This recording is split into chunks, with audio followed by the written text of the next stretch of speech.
Hello everyone, good evening. চলে এলাম সুরভি বলকে একটা নতুন ভিডিও নিয়ে। এটা রান্না হচ্ছে খাসির মাথা, মানে মাটনের মাথা।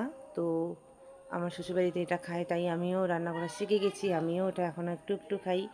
তো এটা হচ্ছে খাসির মাথার মধ্যে যে গিলু থাকে, সেই গিলুটাকে আমি ভেজে নিয়েছি পেঁয়াজ টিয়াজ দিয়ে। আর এটা হচ্ছে আলু ভেজেও রেখেছি। তো এখন আমি রান্না করব। এখন কোনো মশলা দিইনি, তো রান্না করি চলো। আর তোমরা কারা কারা খেতে ভালোবাসো অবশ্যই বলবে।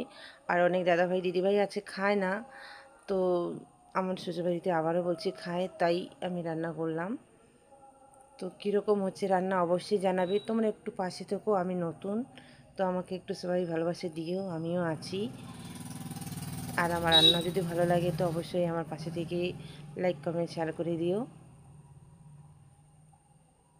তো সবাইকে আমার তরফ থেকে অনেক অনেক ভালোবাসা রইল। সবাইকে টাটা।